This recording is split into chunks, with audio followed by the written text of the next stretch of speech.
Highway 19 is one of those long American roads where towns are small, the sky is big, and secrets float in the air like dust. It cuts through the south in a straight line, miles of pine trees, abandoned gas stations, small churches, and motels that should have been condemned 20 years before they were built. In 2004, people still used payphones. Cars still had CD players. And Highway 19's most famous landmark was a faded sign with a missing bulb that read, Sunset Pines Motor Lodge, vacancy.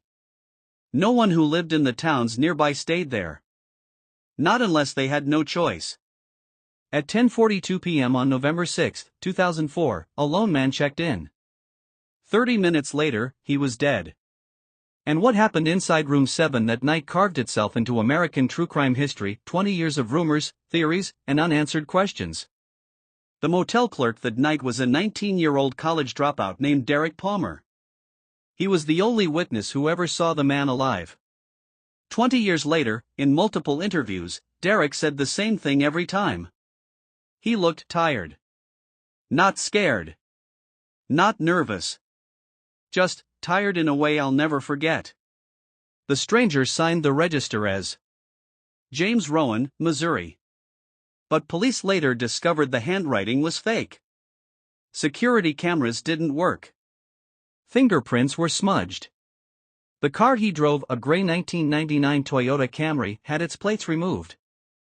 The only thing that seemed real about him was the weariness in his eyes. Derek gave him a key to Room 7. The room closest to the woods.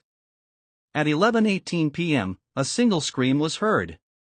A truck driver sleeping in Room 5 told investigators he woke up to a sharp, short cry like someone surprised, not someone suffering.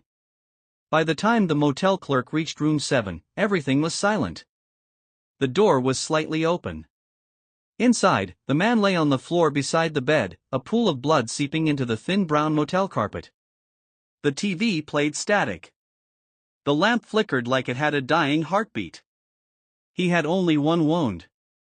A perfect, single stab to the heart. No defensive wounds. No signs of a struggle. No sign of robbery. The weapon was never found. The killer took nothing except the truth. Police arrived at 11:46 p.m. Highway 19 was shut down for 5 hours. Every room was searched. Every guest questioned. Every car inspected. No one saw anyone enter or leave Room 7 except the victim. At 1:12 a.m., investigators found the first clue. A small folded note in the victim's jacket pocket. No name. No signature. Just 3 words. We finally know. That note would haunt investigators for the next 2 decades. For weeks, police tried to identify the victim. Fingerprints? No match. DNA? No match. Facial recognition? Too early in 2004. It was like the man had erased himself from the world. But then, one small, strange detail. The victim had an old scar across the knuckles of his right hand. A boxing scar. Detectives compared hundreds of amateur boxing records. Then thousands. Finally, in February 2005, they found something. A missing person report filed in 1999 for a man named Ethan Cole, a former amateur boxer who vanished after testifying against a local crime syndicate in Kansas City. Ethan had changed his name, job, and location multiple times since then. But someone had found him. Someone had waited 5 years. And when the moment was right, they followed him to Room 7. Ethan Cole was always meant to die. That's what investigators quietly believed. In 1999, he had testified against the Branson crew, a violent Midwestern crime group known for extortion, loan sharking, and contract killings. 3 brothers ran it. Daniel Branson. Isaac Branson. Luke Branson. The testimony destroyed the crew's empire. Daniel and Isaac went to prison for 20 years. Luke disappeared. Some said he fled the country. Others said he hid in plain sight. One rumor said he took a job as a trucker. Another said he became a fisherman in Louisiana. Another said he was dead. But investigators found something chilling. On November 4, 2004, 2 days before the murder, Luke Branson was released on parole after serving only 5 years for unrelated charges. The same week Ethan Cole arrived in town. Coincidence? No investigator believed that. But no one could prove it.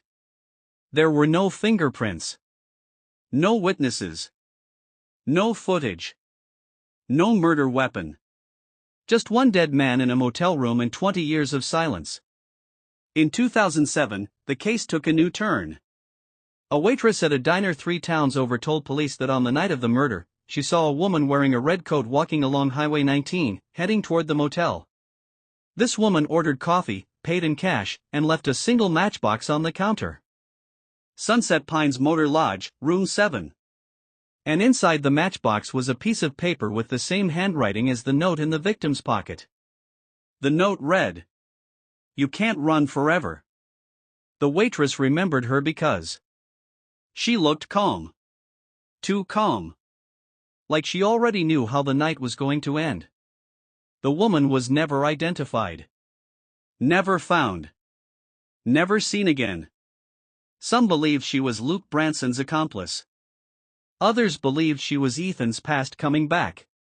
A few believed she was the killer. No one could say for sure. The case took on a life of its own. Documentaries. Podcasts. Reddit threads. Amateur investigators. Everyone had a theory. Some locals claimed the motel was haunted. Others said the victim knew he was being hunted. A few claimed to have seen a man watching the motel from the woods that night. But the most persistent rumor was this: someone paid to keep the truth buried. And for years, the case went cold. 20 years later, in 2024, Highway 19 was expanded. Construction workers digging near the old motel, now abandoned, found something. A rusted switchblade, wrapped in plastic, buried behind Room 7. DNA on the handle belonged to Luke Branson. But Branson had died in 2019. Too late for justice. Too late for answers. The FBI reopened the case, but the killer's identity, whether Luke acted alone, whether the woman in the red coat existed, remained a mystery. Yet the case notes revealed something new. Investigators always believed the note in Ethan's pocket was written by someone he trusted. Someone who sent him to Room 7 deliberately. Someone who wanted him found. But why? To expose the killer? Or to lure Ethan to his death? The truth died with him. Today, Sunset Pines Motor Lodge is gone. The sign is gone. The rooms are gone. Only the concrete foundation remains. But Room 7's story still lives. Locals swear that at night, if you stand near the tree line, you can hear 3 things. The faint static of a motel TV. A sharp, sudden scream. And footsteps walking into the woods. But never walking back out. The Highway 19 murder remains one of America's most chilling unsolved crimes, a story of revenge, paranoia, and the long shadow of secrets people try to bury. And every year, someone leaves a single red rose on the empty foundation where Room 7 once stood. No one knows who. No one asks. Some secrets, just like some murders, refuse to stay silent.